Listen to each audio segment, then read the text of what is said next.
Hey everyone, I'm Andrew Marsiglia. Today I'll be presenting the Quick Rounds race tray as my senior project. So what is it? The Quick Rounds race tray is an adjustable race tray that was designed to be used for LS engines across the board and applicable to fit any variation of LS engine to increase organization, time, and efficiency for routine maintenance in between rounds. So what an LS engine is a single overhead cam V8 fuel injected motor. Here's a quick example of an LS engine. So right here you can see the intake manifold, and these are the running parallel. These two red things right here are the fuel rails. These are what we used to design around for this project for the race tray to sit upon. I wanted to make it quick and easy and not get in the way of anything else that you have going on. Whatever you need to work on, it'll sit down right on top of the engine. And this is a representation to show everyone what we're building off of here. So qualifications. Some of my qualifications for this project were Tech 3421, Tech 4472, Tech 4460, and Tech 4476. These classes gave me the knowledge and experience that I needed to handle everything in this project through and through. Also, 5 years of work experience and internships at Williams-Sonoma, Onyx Medical, and Smith & Nephew. The combination of my work experience and classroom knowledge provided me the knowledge that I needed to carry out this project all the way from design through implementation. Objectives. So the objectives for this project were to utilize the fuel rails on an LS engine and make it applicable and adjustable to fit on any variation of LS engine. Also to organize sockets, tools, and spark plugs for routine maintenance in between rounds or laps, whatever type of racing that you're doing. Provide locations for the spark plugs, multiple locations for each one. That way you can keep track of them, because all racers out there like to get readings off their spark plugs. And provide data that displays the time efficiency saved by using the Quick Rounds race tray. Also provide 3D models and prints to help with the reproduction and manufacturing processes of the Quick Rounds race tray. So here's some design processes that I went through. Just a couple quick snips of some 3D models we had going on here. As you can see, these are some early assemblies that I had going. I had to do a lot of different variations as far as the press brake went. As you can see, the bends right here are much larger than they are down here. This is to allow for the clearance when using that press brake. You can't make all these 90-degree bends in such a small area. The press brake doesn't allow for the clearance for that. So I just wanted to include some of these in here. As you can see right here, this is the final assembly, what it came out looking like.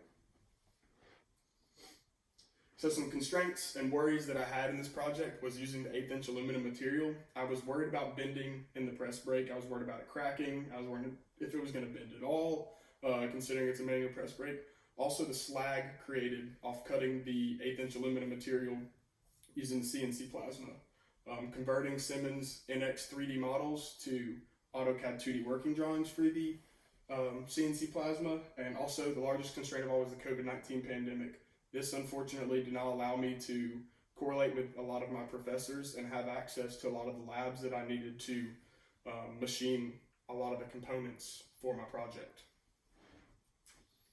So the evaluation of these constraints, all the constraints were overcome and have been documented within the final report. The 1/8" aluminum material was bent fine in the press brake. I had all the clearances correct and with zero cracks, and the slag was not too bad with the 1/8" aluminum coming off the CNC plasma either. I was able to clean all that up with a deburring file and a bristle wheel. Also, Matt Hale assisted me by putting up a work instruction showing the steps on how to convert Siemens NX 3D models to AutoCAD 2D working drawings to be applicable with the CNC plasma. This was huge for me, considering every single component in this project was cut off of the CNC plasma. Personnel for this project, I hired a professional welder at Myers Motorsports. This was to ensure the structural integrity of the product and the final finish. I wanted it to look good and I wanted it to be strong as well. Additionally, a performance technician was hired to carry out 10 total time studies of routine spark plug changes, and this was a way for me to get data to show the time efficiency increase and how much time and movement you save by using the quick rounds race tray. Equipment and materials. So obviously all the material was 1/8 inch aluminum. I had a couple different variations of bar stock that I used for the support rods and socket studs. This was 3/8 inch aluminum bar stock and 3/16 inch aluminum bar stock. And the materials required were the press brake, the CNC plasma, the manual mill, manual collet lathe, and a TIG welder. So here's a couple images of the manufacturing processes that I had. As you can see here, here's the brushed 5052 aluminum being prepared to cut out on the CNC plasma. Cut awesome, very minimal slag.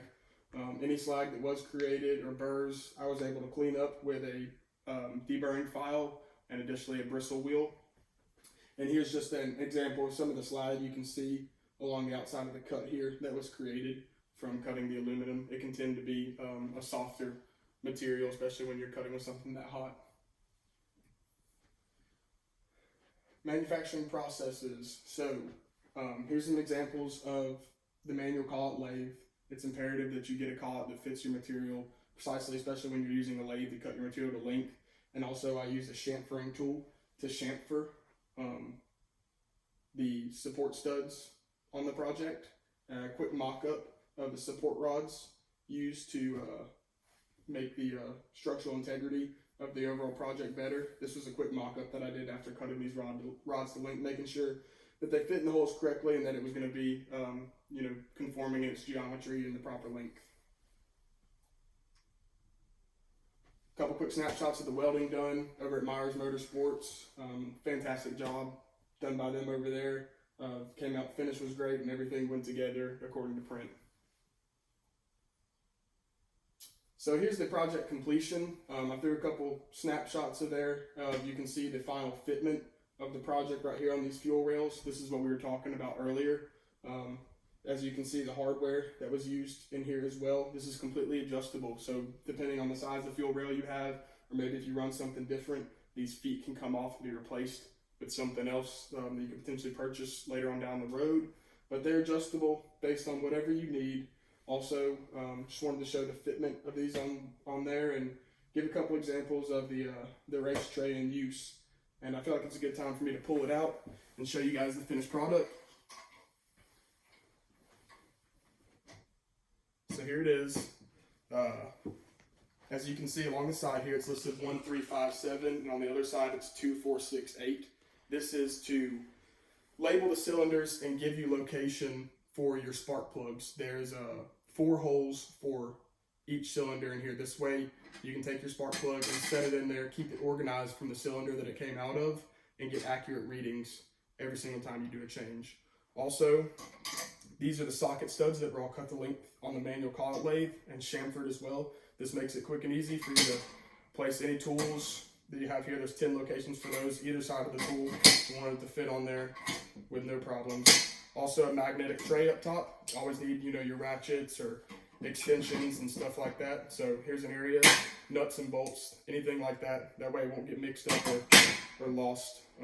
Additionally, the hardware down here, here's the feet. You can see, as I was talking about, the hardware used makes this completely adjustable. It's easy to fit on, fits on the fuel rails perfectly, no issues at all, and the structural integrity is great. Like I said, the guys over at Myers Motorsports did a great job with all the welding, and I'm extremely happy with it. This is something that could be easily remanufactured. Also, I'm going to set this off to the side, that way we can finish up the rest of the PowerPoint. So the results. So as I said, the technician over at Myers Motorsports carried out 10 total time studies of doing a routine spark plug change with and without the use of the quick rounds race tray. In total, the difference, on average, was about 5 minutes and 10 seconds. With that being said, say you're going to the racetrack and you're doing 6 rounds of racing or 8 rounds of racing. In total, this could save you 30 to 45 minutes. And in racing, it's an astronomical amount of time of stuff you could do. And in conclusion, that's one very small task that it saves time with, and you're not running around looking for everything. Everything stays organized. That's the biggest key part right there, is keeping everything organized, and it does that. So with that being said, this was a quick example of one task that you could carry out using this. There's tons more that you could do with it and save time with. Here's my bill of materials. Wanted to go over, wanted to touch on this real quick and kind of show off, the aluminum plate, all the bar stock that I used, some of the hardware, got all the prices in here. So in total, it cost me $62.88 to produce this. Now that's not including labor on my end because I didn't have an hourly rate. But in total, and this is buying everything outright, not in bulk. I mean, the cost efficiency of this, and if you wanted to mass produce this, it would be, your margins are pretty good there. I've looked at some of the different styles of race trays out there, some that fit a carbureted style setup, and they sell for a couple $100s on the internet. So being able to produce this for a fraction of the price is pretty cool. So the repeatability and manufacturing on that is good. In conclusion, the project was successful and completed on time. During the manufacturing process, I did run across a couple of things that could be alternate methods that could be, more time efficient, more cost efficient, make it easier on the manufacturing. I included anything about that within the final report. And also all the processes used to develop and implement this project was knowledge gained from the engineering technology program at the University of Memphis. It, gave me the capability to be able to structure this project all the way from proposal through my final report. Questions? Probably not, because I'm doing this in my bedroom at my house. And lastly, I just wanted to say thank you to the University of Memphis and the engineering technology program as a whole, all the staff, fellow students, professors. You guys have given me an amazing experience and a lifetime of tools and knowledge to go off of and prepare me for the field. Thank you very much.